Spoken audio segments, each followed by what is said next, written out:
Today, we are going to explore one of the greatest mysteries of medieval Great Britain, the story of a kingdom that seems to have been deliberately erased from historical records, and which could only be partially reconstructed centuries later, thanks to fragments of poetry and a single sentence written by a Welsh traveller. This is the lost kingdom of Pengwern. Before continuing with the video, remember to subscribe to the channel for more documentary narratives like this. In the 17th century, scholars came across a very old poem, so old that it possibly dated back to the late 600s. The text was fragmented, incomplete, damaged by time, but amidst the gaps and the words corroded by the centuries, something extraordinary could still be read.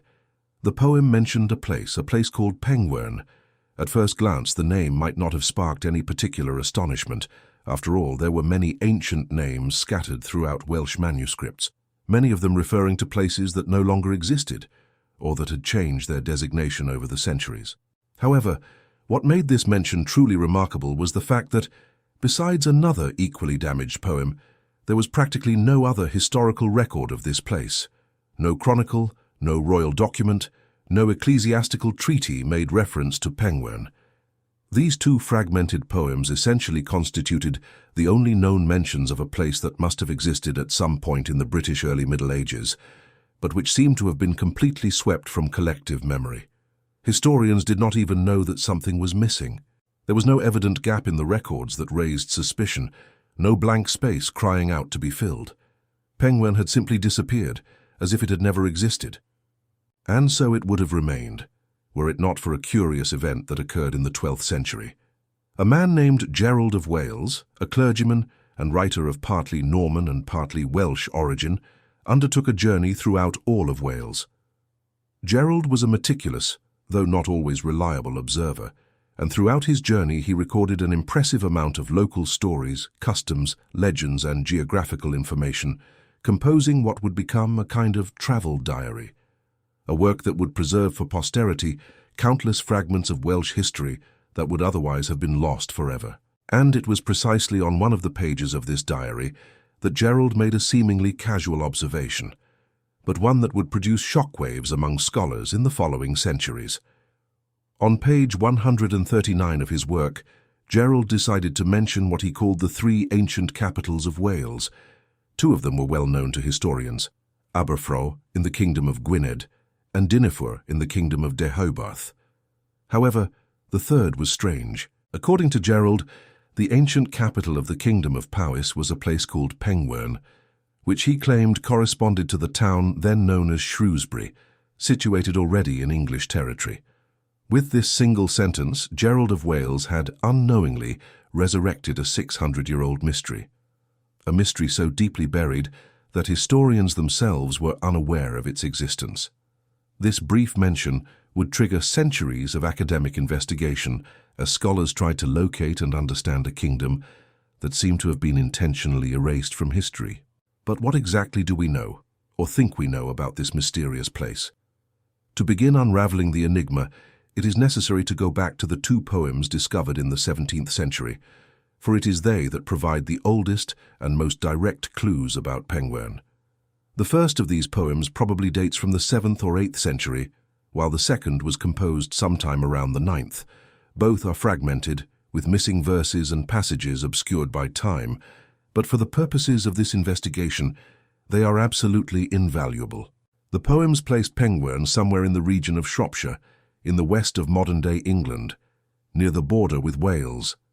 They mention locations such as Lichfield, Bashurch, and Maserfield as being in the vicinity, as well as the River Tern. These are sparse geographical references, insufficient for a precise location, but enough to establish a general region. In addition to the poems, we have the commentary of Gerald of Wales, which places Pengwern, or more specifically, the court of Pengwern, in Shrewsbury. For about 200 years, English historians accepted this identification as a fait accompli. The town of Shrewsbury embraced this heritage with enthusiasm. A rowing club was named Pengwern.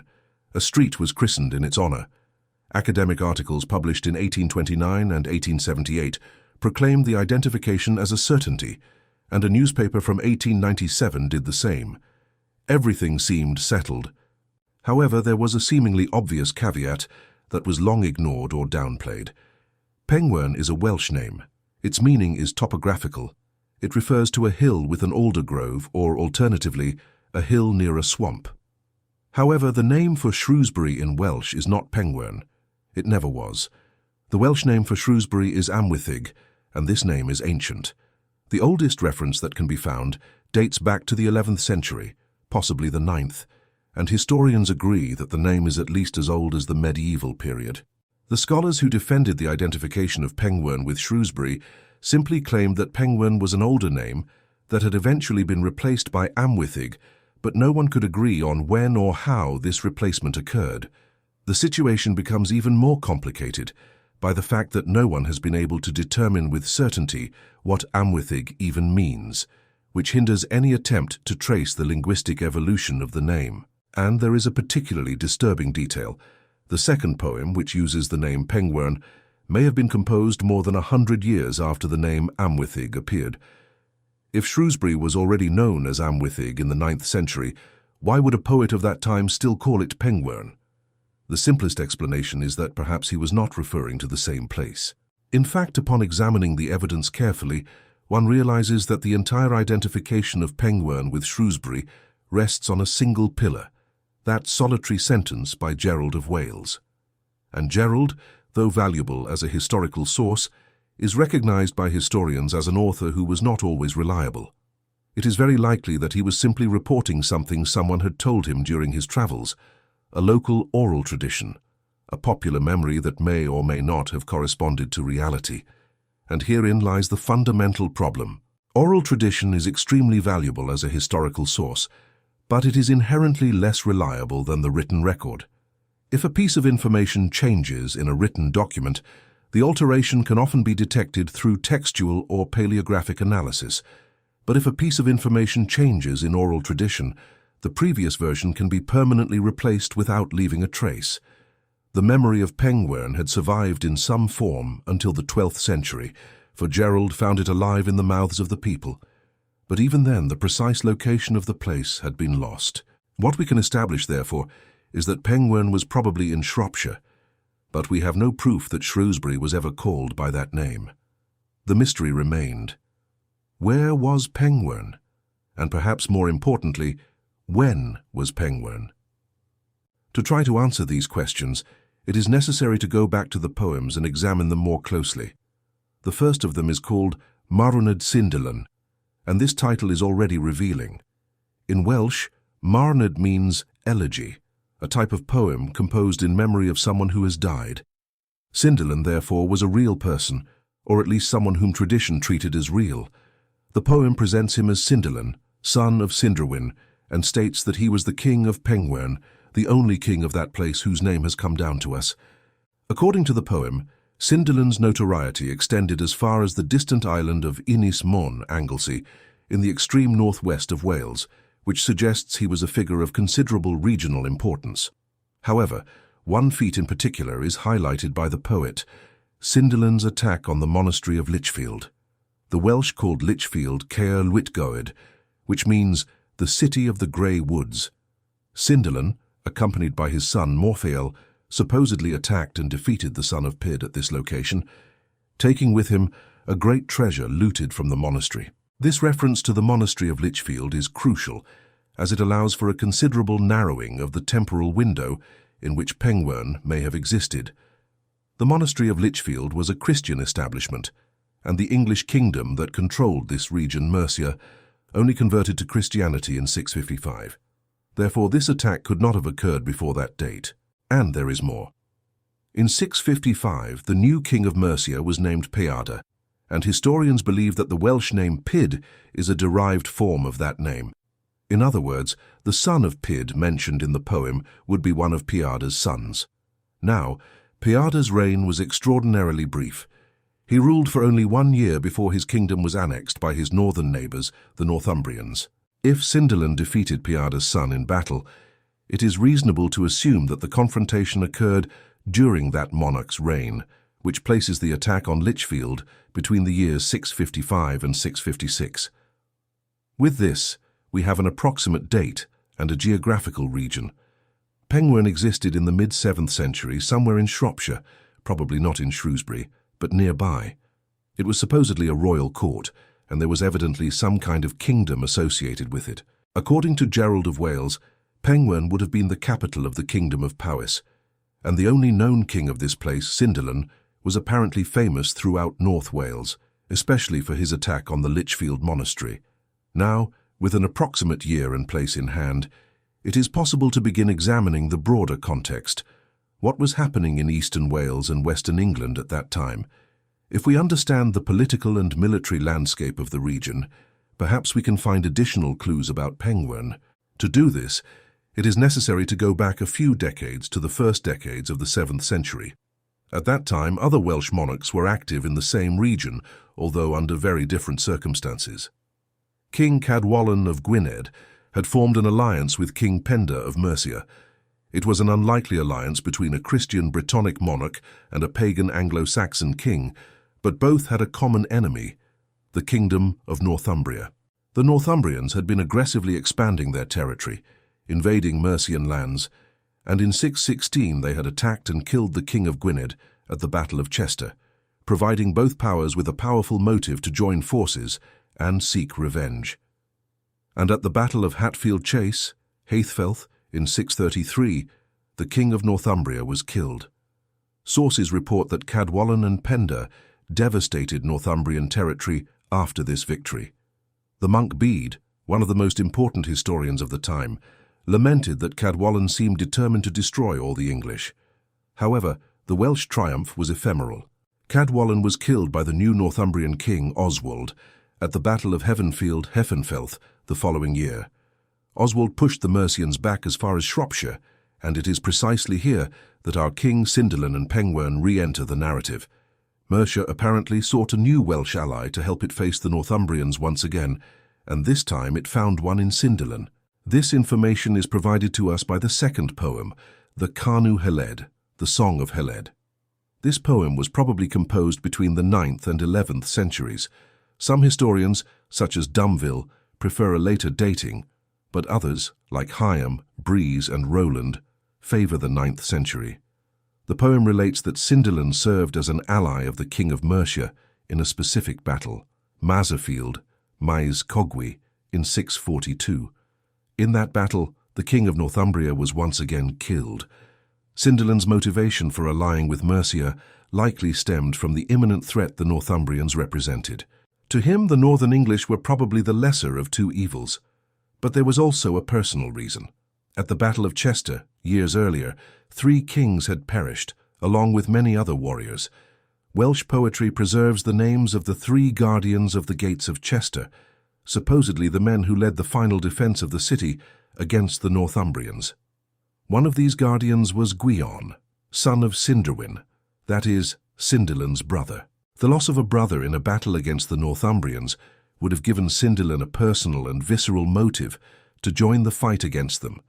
We can add, therefore, to our body of knowledge that Cyndyllan was an ally of Mercia in 642, but that by around 655 this alliance had fallen apart. Something had changed drastically between those 2 dates, and the nature of that change is central to the mystery of Penguin. Now we know approximately when Penguin existed and where it was located, but it is possible to be more specific, and once again the Canu Heledd provides us with the necessary clues. To understand them, however, one must pay attention to the titles of the poems. Canu Heledd simply means the Song of Heledd, innocent enough, but Marnad Cyndyllan means the Elegy of Cyndyllan, a type of composition written after someone's death. And who was Heledd? She was Cyndyllan's sister. In the poem that bears her name, Heledd narrates in the first person the events that led to the destruction of Penguin, and it is here that the story becomes truly tragic. According to Heledd, at some point after the Battle of Maserfield, Penguin found itself once again in conflict with its English neighbours, and these conflicts, according to Heledd herself, were all her fault. In one of the poem's most poignant verses, she laments that it was her tongue that brought disaster to Penguin. We do not know exactly what these disasters were except for the last one. The poem narrates that Cyndyllan and 2 of his brothers marched to defend a location on the banks of the River Tern against an invasion by the Logrin, a rare Welsh term for the English. According to Heled, this location was completely devastated. Cyndyllan and his brothers were killed in the battle. Heled and her companions were forced to flee to the hills. And then, from the hills, in a moment of absolute horror, they saw something. The palace of Penguern was in flames. Lys Penguern no tande, the poem says, the court of Penguern is on fire. When night fell, the women descended to the smoking ruins, and it was there that Heled uttered the words that would become one of the most famous verses of ancient Welsh poetry. Cyndyllan's hall is dark tonight. They found the king's body on the battlefield and took it to the church of Basa, Bashurch, where Heled lamented that her entire family had perished. When Penguern burned and Cyndyllan died, it seems that all records and memories of this place were erased by its invaders and over time forgotten for centuries. Cyndyllan's elegy was probably composed shortly after his death, around the end of the 7th century, but the Canu Heled was written much later, as the Church of Basa is an English establishment that would not have been consecrated until a few centuries later. And after Gerald of Wales's commentary in the 12th century, this kingdom would apparently disappear completely from history. However, there is one last verse in this poem that we have not yet examined, a verse that almost everyone seems to have ignored for centuries and which may contain the final clue to the location of Penguern. Despite Gerald of Wales claiming that Penguern was in Shrewsbury, the poem never mentions that town. However, it mentions something different. After the destruction of Penguern, it is said that Heled stayed at Dinl of Wrekin and contemplated the ancient lands of Penguern. Dinl of Wrekin. What is that? To decipher this name, it is necessary to break it down into its 3 elements. Din is the Welsh word for fort or city. Lay is a more abstract term, meaning approximately a space in general or a specific place for something. Therefore, a Dinlamages means the place of a city, probably in the past sense the place where a city once existed, and Wrekin. Is there any ancient city in the Shropshire region with a name similar to Wrekin?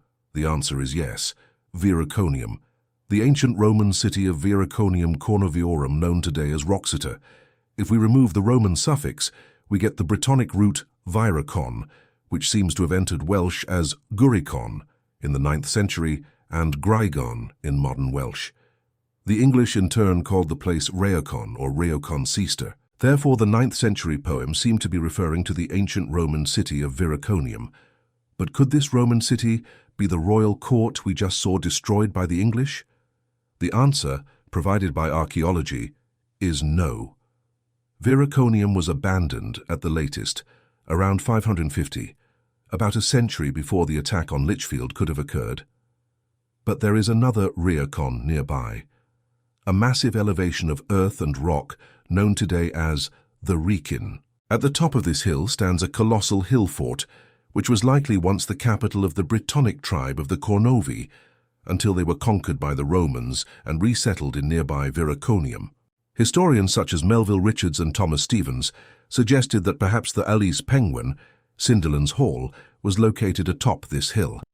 It is a position that offers a commanding view of the River Severn and is at a perfectly feasible marching distance to the River Tern, Lichfield, and the Church of Basa.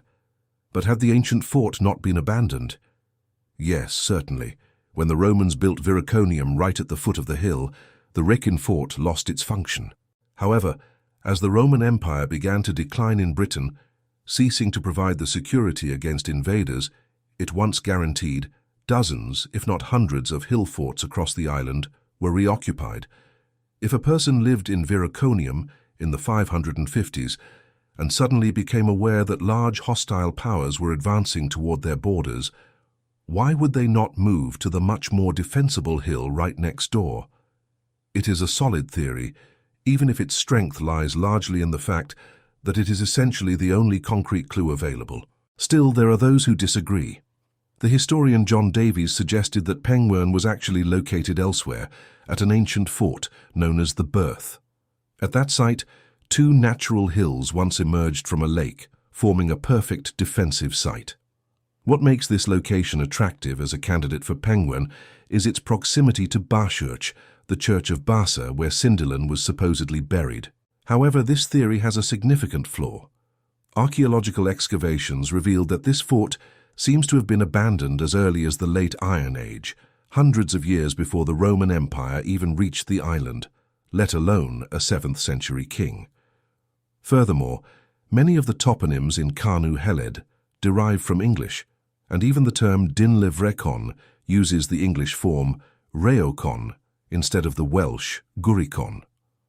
We know that the Anglo-Saxons frequently renamed conquered lands after their new owners.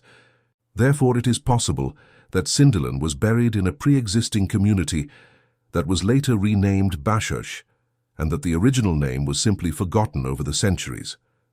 Having covered all the available clues about the location of Penguern, it is now possible to summarize what we know. Penguern was somewhere in Shropshire, and the evidence points strongly to the Wrekin Hill. Sindalan allied with Mercia in 642 and became their enemy around 655. At some point after this attack on Lichfield, he was killed by an English enemy, after which Penguern was destroyed, and practically all records of its existence seem to have been erased. A poem commemorating Sindalan was written shortly after his death, and another lamenting the destruction of Penguern emerged in the 9th century. Finally, in the 12th, Gerald of Wales recorded that apparently popular imagination had transformed Penguern into a part of the Kingdom of Powys, with its capital in Shrewsbury. There now remain 3 major questions. Who exactly destroyed Penguern? Why was the kingdom remembered 200 years after its fall? And is there any foundation in its association with the neighbouring Kingdom of Powys, or did Gerald simply make a mistake? The Logrin, as mentioned, is a Welsh term for the English, but it is a very rare term. The much more common word is Saeson, derived from the Latin Saxones. So, which group of English destroyed Penguern? The most obvious candidate would be the Mercians. They were a large and powerful kingdom situated right on Penguern's border, and perhaps they destroyed this small kingdom as retaliation for the attack on the Lichfield monastery. But this explanation raises 2 questions. Why such a disproportionate response? Sindalan and Mercia had been allies previously, and would a simple attack on a monastery really justify the destruction of an entire royal family? And why would Sindalan attack his former ally in the first place? A different candidate is suggested to us by the historian Peter Bartram, who argues that we should not look to the Mercians, but rather to the north, to Sindalan's ancient enemies, the Northumbrians. The Northumbrian king Oswy had annexed northern Mercia in 655. It was at this moment that the south became Christian under Piarda, establishing the earliest possible date for the attack on Lichfield. However, Piarda was killed in 656, and for the next 3 years, the entire kingdom of Mercia would be ruled by Northumbria. Historian Peter Bartram suggested that it was within this 3-year period that the events narrated in Kanu Heled took place. Sindalan could have attacked the Lichfield monastery when it was under Northumbrian control. Furthermore, Sindalan had helped kill the king of Northumbria at the Battle of Maserfield in 642, which meant that the 2 sides were not exactly friends. Heled laments that it was her tongue that caused the destruction of Penguern.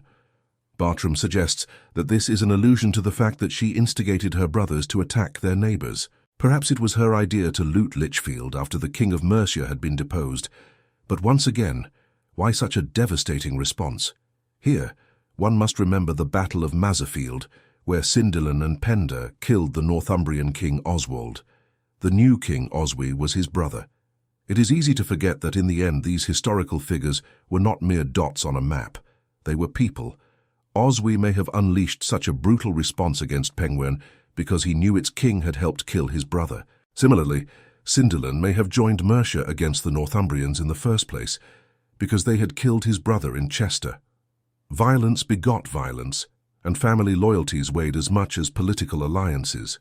We come now to the last major question. Why did this forgotten kingdom become associated with neighbouring Powys centuries after its destruction?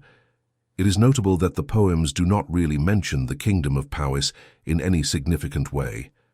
The only connection is that the authors of both poems, both the Elegy of Sindalan and the Kanu Heled, seem to be from Powys. This is interesting, but it does not constitute concrete proof. Even so, in the 12th century, Gerald of Wales clearly had heard that the Lys Penguern was the ancient capital of Powys. How did this happen? There is the obvious possibility that Gerald simply made it up. We cannot fully trust these ancient sources, and inconsistencies can simply be attributed to errors. But what if he hadn't made it up? It is not unreasonable to assume he heard this information from someone, and he had no motivation to fabricate this claim. So was Penguin part of Powys? To explore this possibility, it is necessary to examine the geography and broader history of the region. The Kingdom of Powys extended from Arwistley to Chester, Caerleon 4. Is it possible that its borders extended a bit further east, encompassing the territory where Penguin was situated? Perhaps Penguin, or Dinle Vrecon, might have simply been a fort within the domains of this larger kingdom. However, this hypothesis presents serious problems. The known kings of Powys are always associated with the central and northern region of Wales, not Shropshire.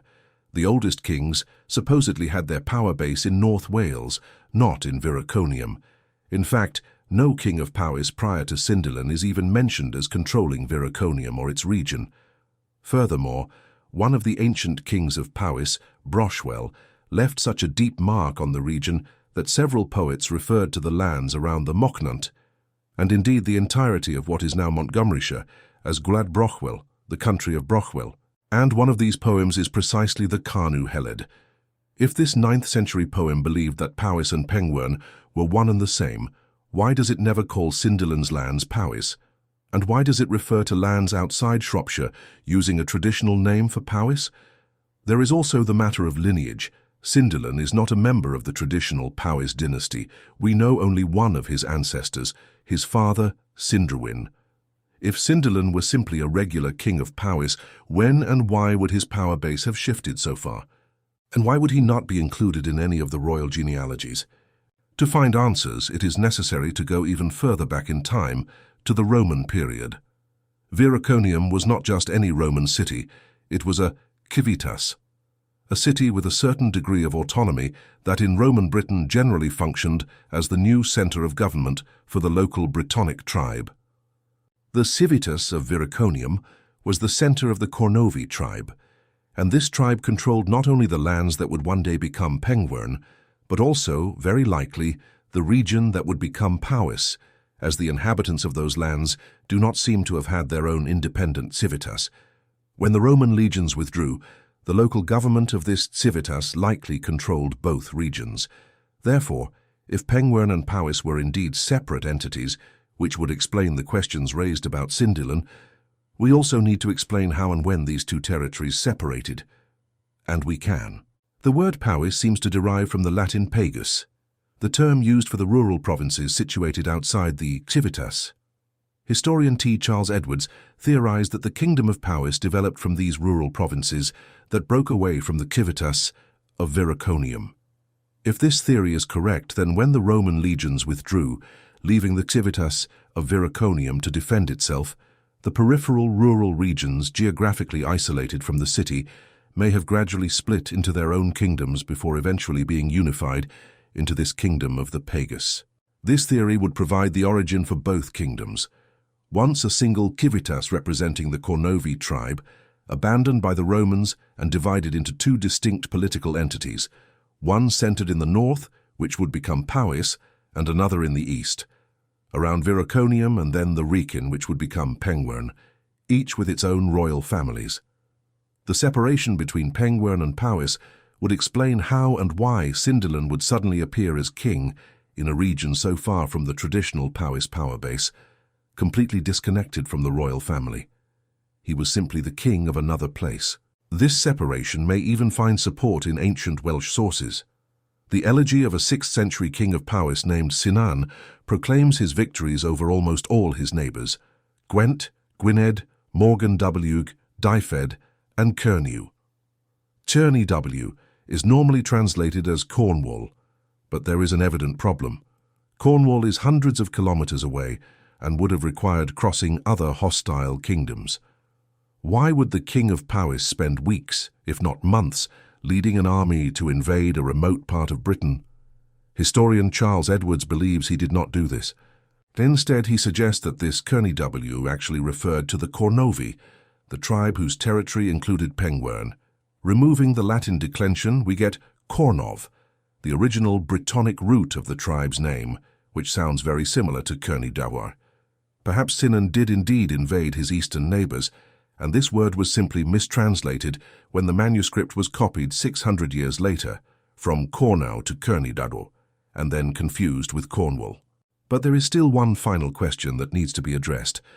Why would a 9th century poem suddenly go back to lamenting the destruction of Pengwern, a kingdom that had fallen 200 years earlier? And why would its authors, including the author of Sindilan's elegy written shortly after his death, be from Powys? The most immediate explanation would be that the author of the elegy had simply fled west after the destruction of Pengwern, but the author himself proclaims that he already lived there. Perhaps Pengwern and Powys were separate entities, but perhaps Sindilan really did rule both kingdoms. Not as a legitimate and official successor, however, but as a usurper. We know that Sindilan's power base and lineage were disconnected from Powys, and that the two territories had been separate for centuries. If he had conquered this kingdom, it would explain why he does not appear in the royal genealogies. In fact, there were two other known usurpers in this same period, and both had only their father's name recorded, with the rest of their ancestry being completely unknown, exactly like Sindilan. This hypothesis may also explain why the 9th century Kanu Heled looked back on the glory days of the kingdom of Pengwern. At that time, the kingdom of Powys no longer existed as an independent entity. It had been divided between the English kingdom of Mercia and the Welsh kingdom of Gwynedd. Some historians have suggested that the Kanu Heled sought to evoke a time when Powys ruled lands that extended deep into England, when Sindilan of Pengwern controlled the lands of Brochwel, expanding the borders of Welsh rule to the east. This would also answer the question of why a poem composed in Powys would bother to recount the glories of a foreign king, perhaps simply because he was not foreign. If Sindilan ruled both Pengwern and Powys, then his memory belonged to both kingdoms. But this raises the question of how and when Pengwern began to rule Powys, and even this question can be addressed if we look again at the Battle of Chester. 3 kings fought in that battle: Iago of Gwynedd, Cadwal of Rhos, and Selif of Powys, alongside many other warriors, including, as we have seen, Sindilan's brother. The 3 kings were killed in that battle. Although we do not have many details, the royal succession seems to have proceeded normally in Gwynedd and Rhos, with the sons of the previous kings, Cadfan and Idwyn, inheriting their respective thrones.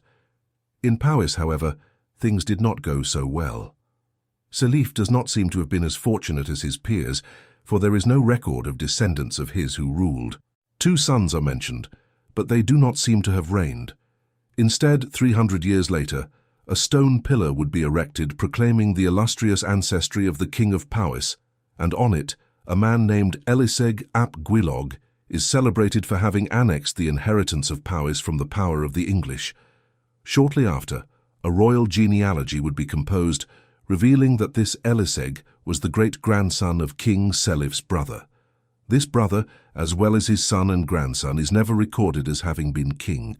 After Selif's death, there is a gap of approximately a century during which there are no recorded kings of Powys. What happened in this interval?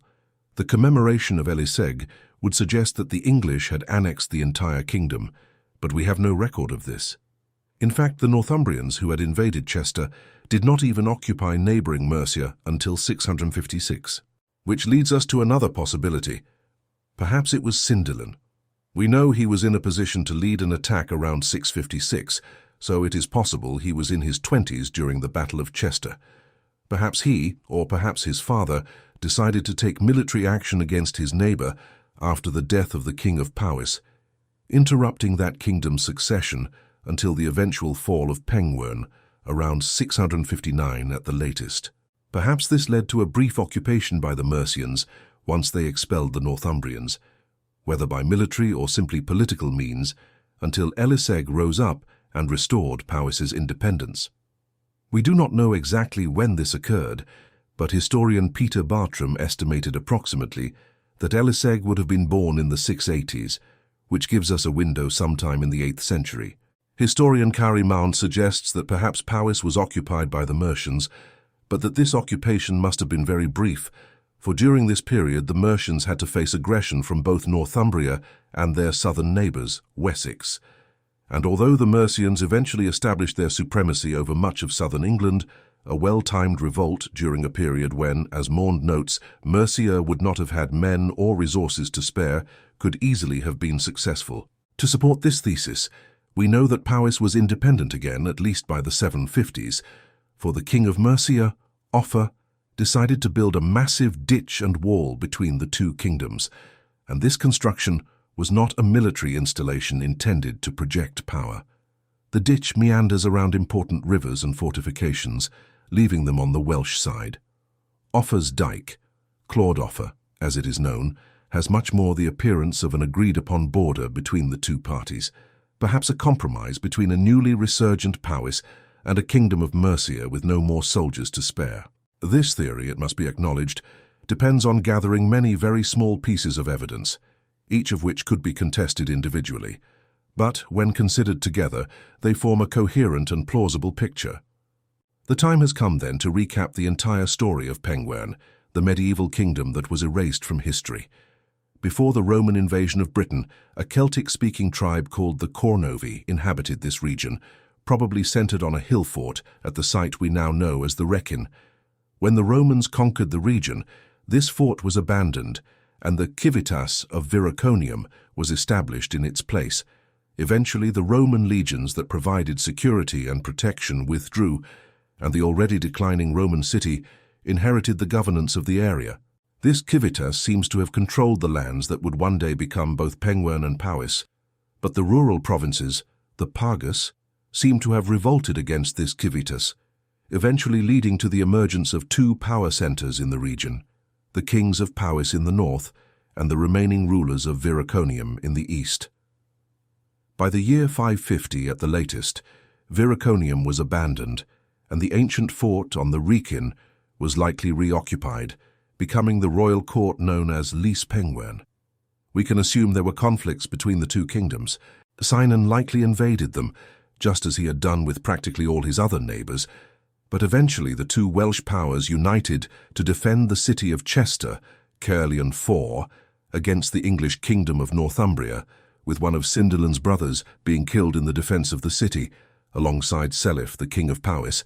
Cinderland may already have been king at that moment, or perhaps his father still ruled. In any case, it seems they may have invaded Powys after Seliph's death, since no other king of Powys is recorded until Eliseg, a century later, who would have revolted against the English. Cinderland was certainly ruling around 641 when he accompanied Penda, the king of Mercia, and helped him defeat and kill the king of Northumbria at the Battle of Maserfield. However, this victory would only be temporary, and by around 655 northern Mercia would be occupied by the Northumbrians. Sometime between that year and 656, possibly at the instigation of his sister Heled, Cinderland launched an attack on the Lichfield monastery, defeating the son of the king of Mercia and looting the establishment. Unfortunately, that king would be killed in 656, and Oswy of Northumbria soon took control of the entire Mercian kingdom.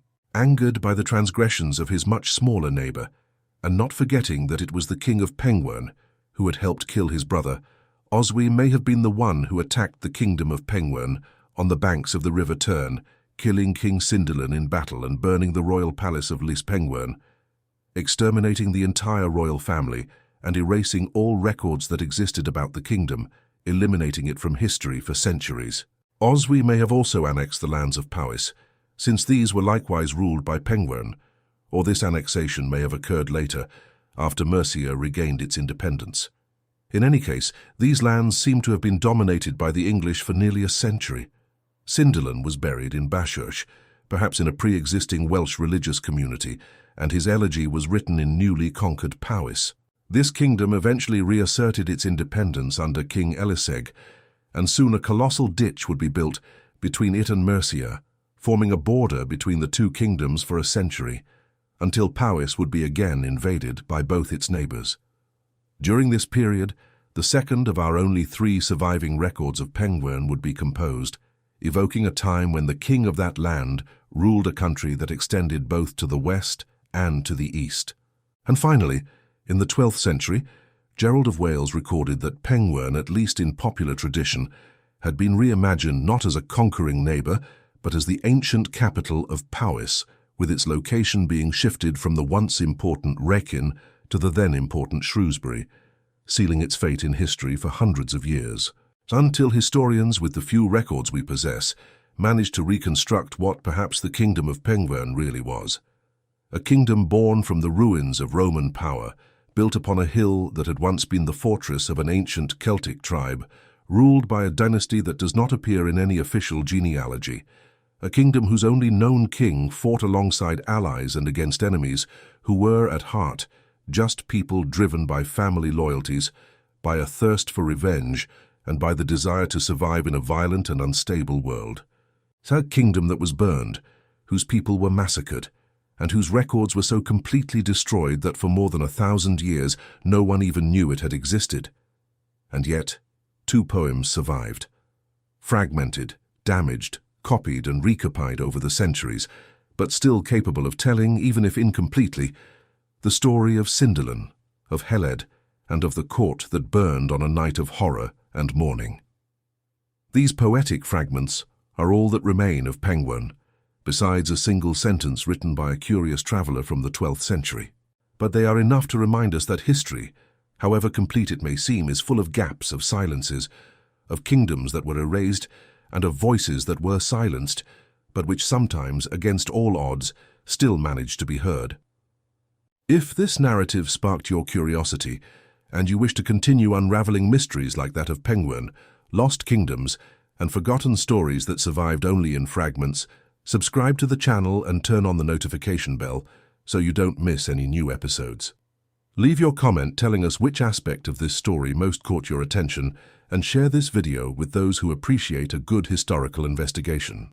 After all, just as these 2 fractured poems were enough to keep the memory of an entire kingdom alive, every subscription and every like helps keep narratives like this one alive. Until next time.